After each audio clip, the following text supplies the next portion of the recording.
Henry Kissinger recently passed away.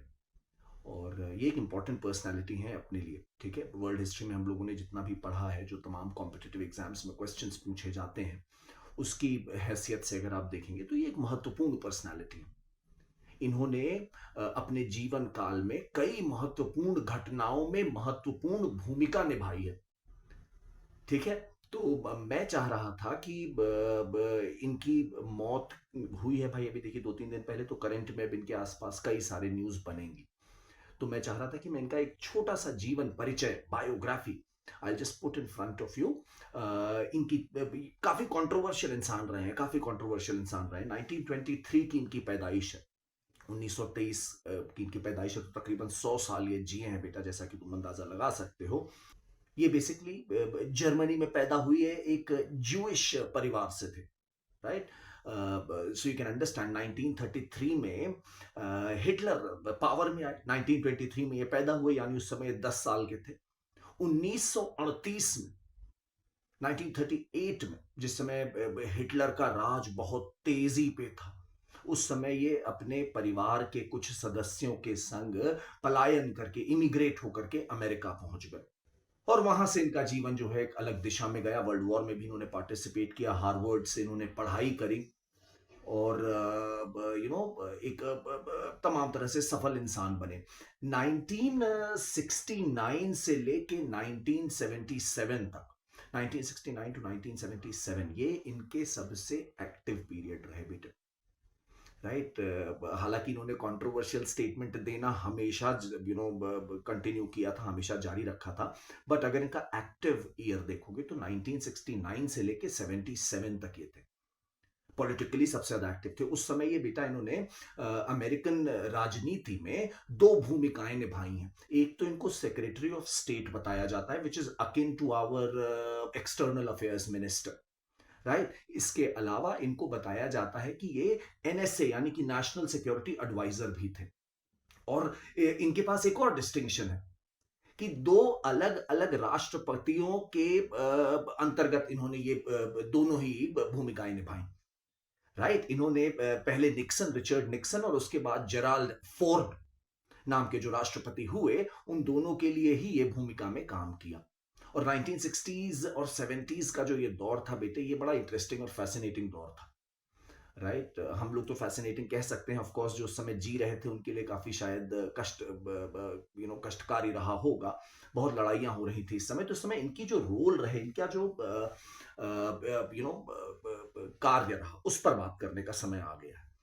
तो मैंने क्या किया बेटा, यहां पर पहले मैं इनके कुछ अचीवमेंट्स तुम्हें बताऊंगा, ठीक है। और उसके बाद इनके अराउंड कुछ इनके कंट्रोवर्शियल जो एक्शंस रहे हैं, वो पर भी, उस पर भी मैं थोड़ा सा प्रकाश आपके लिए यहां पर डालूंगा, राइट। इनकी, because this is something which we as the next generation will have to answer, कि इनकी लेगेसी क्या रही है। मैं चाहूंगा आप कि तुम उस पर भी थोड़ा विचार करो। अगर यूपीएससी के मेंस में यह प्रश्न बनता है तो वो इसी लाइन पे बनेगा कि Henry Kissinger, what is his legacy.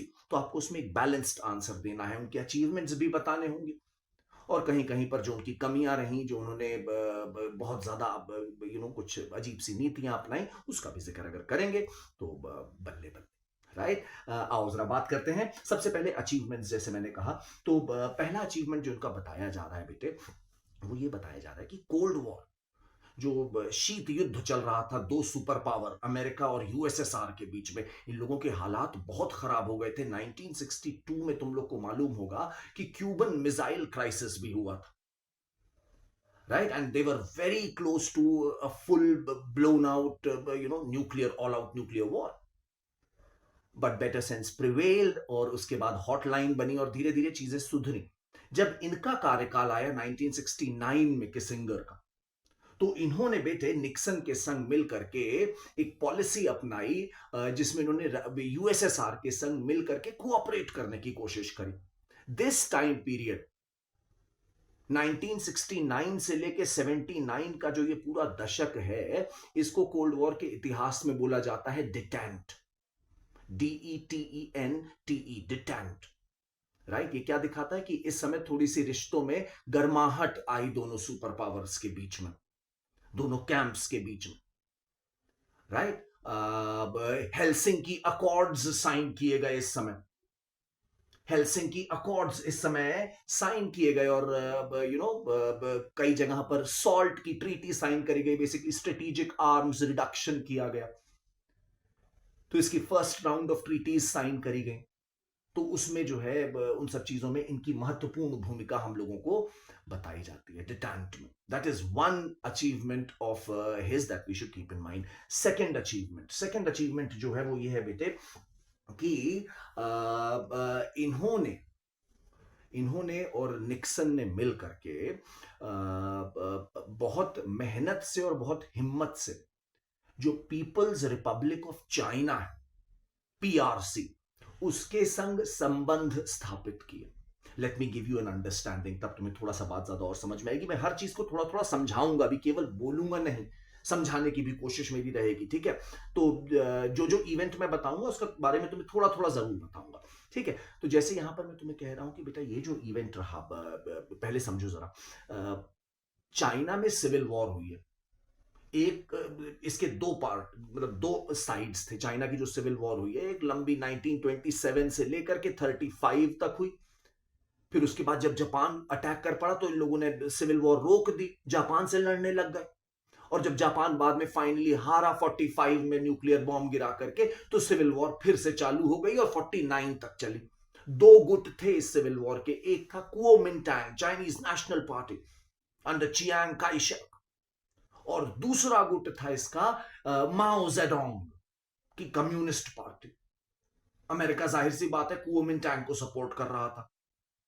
लेकिन 1949 तक आते आते माओ जेडोंग ने बाजी मार ली। चियांग काई शेक और उनकी सरकार को भाग करके ताइवान में जाना पड़ा। फॉर्मोसा आइलैंड जिसे कहते हैं, वहां पे जाके इन्होंने अपना जो है राजकाज शुरू किया और क्लेम किया कि हम मेनलैंड चाइना के असली रूलर हैं। अमेरिका उन्हीं को सपोर्ट करता रहा। चाइना पीआरसी को, जो पीपल्स रिपब्लिक ऑफ चाइना थी, जो मेनलैंड मतलब जो माओ जेडोंग कम्युनिस्ट चाइना था, उसको रिकॉग्नाइज ही नहीं किया, उसे वहां पे आने ही नहीं देते थे यूनाइटेड नेशंस में। राइट, यूनाइटेड नेशंस में जो चियांग काइशेक की ताइवान की सरकार थी उसको दिया गया था वीटो पावर। राइट, तो इस तरह की सिचुएशन चल रही थी 1969 में व्हेन हेनरी किसिंगर केम इन।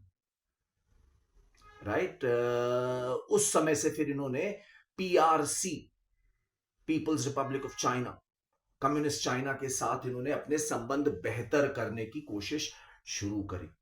बहुत जल्दी निक्सन जो है वो चाइना के टूर पे जाने वाले पहले अमेरिका के राष्ट्रपति भी बने। राइट, और ये गए और इन्होंने माओ जेडोंग से मुलाकात भी करी। 1972 में जो है क्या कहते हैं, चाइना को फाइनली फिर पीआरसी को, मतलब कम्युनिस्ट चाइना को, यूनाइटेड नेशंस में उसकी सही जगह भी दी गई। अमेरिका ने अपना वीटो वापस लिया। तो ये भी एक महत्वपूर्ण घटना थी जिसके लिए किसिंगर को जिम्मेदार माना जाता है, one of his proud achievements. उनका अगला अचीवमेंट जो हम लोग के लिए बड़ा महत्वपूर्ण बन जाता है वो है आज से ठीक 50 साल पहले 1923 जनवरी में पेरिस पीस अकॉर्ड्स हुए थे। इन पीस अकॉर्ड्स के तहत अमेरिका ने वियतनाम से अपनी सारे मिलिट्री इंटरवेंशन को खत्म किया था। तो उस पेरिस पीस अकॉर्ड्स जो 1973 जनवरी यानी आज से 50 इयर्स पहले हुए थे, उसके लिए भी हेनरी किसिंगर काफी महत्वपूर्ण भूमिका इन्होंने निभाई। और इनको इनके वियतनामीज काउंटर पार्ट के साथ, दोनों को एक साथ 1973 में आज से 50 इयर्स पहले नोबेल पीस प्राइज भी दिया गया था, which again was very controversial actually. I'll talk about the controversies in just a while, right? अच्छा, आगे बात को बढ़ाता हूँ। तो ये तो हो गई इनकी कुछ अचीवमेंट। एक और अचीवमेंट जो इस समय अपने लिए बड़ी रेलेवेंट है, वो मैं उसका जिक्र भी तुमसे करूंगा बेटे। देखो, अभी 7 अक्टूबर 2023 में, अभी कुछ दिन पहले ही हमास ने गाजा से निकल करके इजराइल पर अटैक किया कि नहीं किया। और जानते हो, ये बेसिकली योम किपुर वॉर, जिसको रामादान वॉर भी कहते हैं, जो कि 1973 अक्टूबर में लड़ी गई थी, उसकी 50वीं वर्षगांठ पे ये अटैक हुआ है। Let me repeat what I am trying to say here is, देखो मैं तुमसे कह रहा हूं बच्चे कि इजराइल और अरब देशों के बीच का जो संघर्ष है ये बड़ा पुराना रहा है, बहुत पुराना रहा है। जब से इजराइल का गठन किया गया है 1948-49 से, तब से अरब देशों का इसके साथ बहुत ही अजीब सा संबंध रहा है। They have been fighting on and off like crazy. 5 बार अरब इजरायली लड़ाइयां हुई हैं, 5 बार अरब इजरायली लड़ाइयां हुई हैं। एक लड़ाई हुई थी 1967 में, जिसे कहते हैं 6 डे वॉर। कई अरब देशों ने मिल करके इजराइल पे हमला बोल दिया, ठीक है। 1967 की बात बता रहा हूं। और इस लड़ाई में इजराइल ने इजिप्ट को हरा करके सिनाई पेनिनसुला, उसका बड़ा हिस्सा छीन लिया, और सीरिया से गोलन हाइट्स के आसपास का एरिया वो भी छीन लिया, राइट।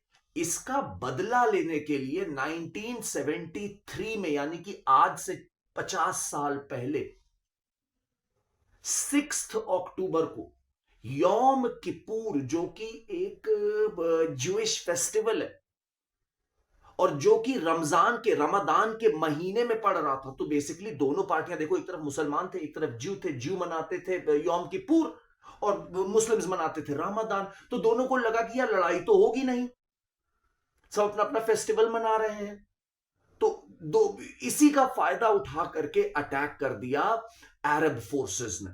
इजिप्ट, सीरिया, जॉर्डन, इन लोगों ने मिल करके इन्वेजन कर दिया इजराइल का। यह है 1973 की यौम किपुर वॉर, या रमदान वॉर भी इसको बोलते हैं। ये 50 इयर्स पहले हुई थी बेटे, ठीक है। शुरुआत में तो इजिप्ट और सीरिया को थोड़ी सी बढ़त मिली, लेकिन फिर इजराइल को अमेरिका का सपोर्ट था, जैसा कि आज भी है, और इन्होंने पलटवार किया और इन्होंने पूरा पूरा सिनाई छीन लिया, गोलन हाइट्स भी छीन लिया। और अच्छा, इस समय बेटे, Henry Kissinger was American secretary of state and he was a Jew, but still he did not want Israel to have an all-out victory, because he understood that will destabilize the entire Middle East region. And this is where the beauty of Henry Kissinger needs to be appreciated by all of us, right? कि कहीं ना कहीं पर उन्होंने अपनी एक धार्मिक identity को हटा करके भी सिचुएशन को देखा, समझा, और उन्होंने इजराइल की ऑल आउट विक्ट्री की, इजराइल सबको हरा दे, क्योंकि उन्हें मालूम था कि अगर शॉर्ट टर्म में हरा भी देंगे तो मिडिल ईस्ट तो हमेशा के लिए डिस्टेबलाइज रहेगा। तो इन्होंने बेटा वो किया जिसे कहा जाता है शटल डिप्लोमेसी। करीब 20-25 दिन का जो कॉन्फ्लिक्ट था, उस दौरान इन्होंने 30 से अधिक ट्रिप्स मारी, and he had marathon sessions at Jerusalem, Cairo, Damascus, और इन्होंने सबको नेगोशिएशन टेबल पर बैठाया और बात कराई, और धीरे से इन्होंने इस वॉर को खत्म कराया। Israel agreed to give back Sinai peninsula to Egypt, and as a result Egypt became the first country, Egypt और इजराइल में पीस अकॉर्ड साइन हुए।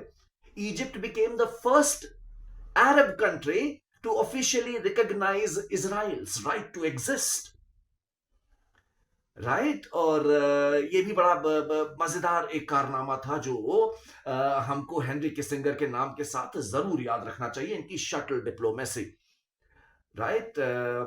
और जिस तरह से इन्होंने इजिप्ट और इनके संबंधों में और में सुधार लाए, और इजिप्ट और इजराइल का पीस अकॉर्ड साइन करवाया, right. So that is one another achievement that we should keep in mind of this fellow, okay. अच्छा, एक बात और समझो यहां पर बच्चे, कि अभी जो अटैक हुआ है 2023 7 अक्टूबर को, ये बेटे सैबथ के दिन हुआ है। सैबथ इज लाइक दी उनका हॉलिडे का दिन होता है, which is like Saturday for them.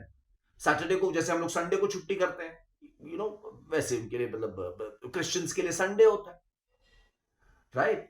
Jews के लिए सैटरडे का डे होता है, तो वो भी एक हॉलिडे का दिन था। और उस दिन हमास ने, जब 50 साल पूरे हुए यौम किपुर की वर्षगांठ के, तो उसे इन लोगों ने एक तरह का रिस्पॉन्स ये दिया है हमास ने, राइट। तो ये पूरा एक जो इवेंट है इसकी एक बैक हिस्ट्री बहुत इंटरेस्टिंग है, राइट। ध्यान रखेंगे। अच्छा, अब मैं थोड़ा सा तुम्हें इनकी कुछ कंट्रोवर्सी भी तो बता दूं ना, कि सब कुछ अच्छा अच्छा नहीं था भाई, कई सारी इनकी गड़बड़ियां भी थी। क्या क्या गड़बड़ियां थी, जैसे मैं तुम्हें बताऊं कि भाई जब ये वियतनाम वॉर चल रही थी, तो वियतनाम के बगल में एक देश है कंबोडिया। कंबोडिया में भी एक वॉर शुरू हो गई। वहां की एक अमेरिकन बैक्ड गवर्नमेंट थी और उनके खिलाफ एक कम्युनिस्ट रेजीम था जिसका नाम बताया जाता है खामेर, खामेर रूज, राइट। तो उनसे इनकी जो है लड़ाई हो गई भाई।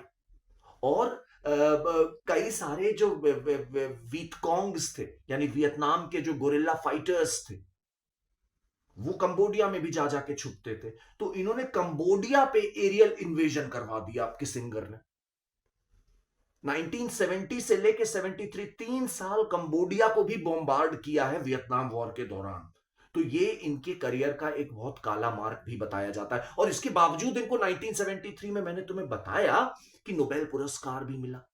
तो इसके लिए कई लोगों को बहुत बुरा लगा कि ये भाई आप इनको शांति का दूत कह रहे हैं, ये तो वॉर क्रिमिनल है, he should be tried in international court. कई सदस्यों ने नोबेल पीस प्राइज की कमिटी के वॉकआउट भी किया, ऐसा भी हम लोगों को बताया जाता है। This is Henry Kissinger's legacy probably, right. अच्छा, तो एक तो इनका ये ध्यान रखेंगे, ठीक है, कंबोडिया में जो उन्होंने किया। दूसरा, एक और इनके बारे में एक बात पता चली है, वो ये पता चली है बच्चे, कि 1975 से शुरू होकर के जो है 1975 से लेकर के अगर तुम देखोगे तो 83 तक अमेरिका ने एक ऑपरेशन शुरू किया था। ऑपरेशन एक CIA बैक्ड ऑपरेशन था जिसको नाम दिया गया था ऑपरेशन कॉन्डोर, CONDOR, कॉन्डोर। ये बेसिकली पूरे जो साउथ अमेरिका के देश हैं, साउथ अमेरिका के जितने भी देश हैं, जैसे Argentina, Chile, Paraguay, Uruguay, Peru, Brazil, इन बोलीविया, इन देशों में एक राइट, फार राइट रेजीम्स को सपोर्ट करना था। और जहां से भी सोशलिज्म की बू आ रही थी, जहां से भी लेफ्ट विंग की बू आ रही थी, उन लोगों को खत्म कर। ये एक CIA का सीक्रेट ऑपरेशन था जिसमें काफी सारा पैसा साउथ अमेरिका के डिक्टेटर्स को दिया गया, निकारागुआ के दिया गया डिक्टेटर्स। आई मीन, निकारागुआ तो साउथ अमेरिका का पार्ट ही है, but you get my point, right. इस तरह से कई देशों में बहुत ही करप्ट टोटलिटेरियन रेजीम्स को CIA और अमेरिका की गवर्नमेंट ने सपोर्ट किया, उनको हथियारों की मदद दी, ट्रेनिंग दी, उनके नाम पे लोगों में किलिंग्स करवाई इन कंट्रीज में, इसलिए ताकि वहां पे गलती से कोई सोशलिस्ट कंट्री, कोई सोशलिस्ट गवर्नमेंट ना बन जाए, राइट। चिली में इन्होंने पिनोशे नाम के एक डिक्टेटर को सपोर्ट किया, वहां की डेमोक्रेटिकली इलेक्टेड गवर्नमेंट जो थी उसको गिरा दिया और इस डिक्टेटर को बैठा दिया। अर्जेंटीना में भी इन्होंने यही काम किया, वहां पे विडेला नाम के एक मिलिट्री जनरल को सपोर्ट किया,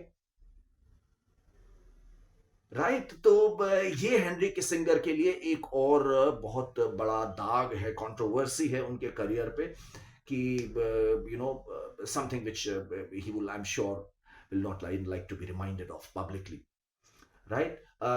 एक और बात जो हम लोगों के लिए थोड़ा ज्यादा सब कॉन्टिनेंट के लिए जिससे हम रिलेट कर पाएंगे वो ये है कि Henry Kissinger was one person जिन्होंने पाकिस्तान का सपोर्ट करना जारी रखा था in spite of the genocide which was being conducted by the West Pakistani army in the region of East Pakistan.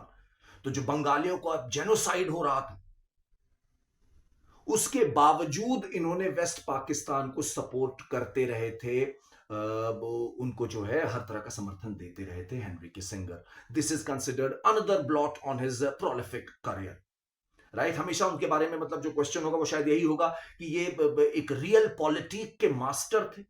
Real politic मतलब समझते हो ना, रियल पॉलिटिक का मतलब हो गया जो बिस्मार्क ने कॉन्सेप्ट दिया था कि politics in the real world, कि बस ये केवल रियलिस्टिक पॉलिटिक्स कर रहे थे, या ये कहीं ना कहीं पर एक वॉर क्रिमिनल जैसा भी, मतलब इनकी एथिक्स को जरूर क्वेश्चन किया जाता रहेगा, right. I hope you like the video and see you again soon, right. किसी और के मरने पर फिर मिलेंगे। Bye, take care.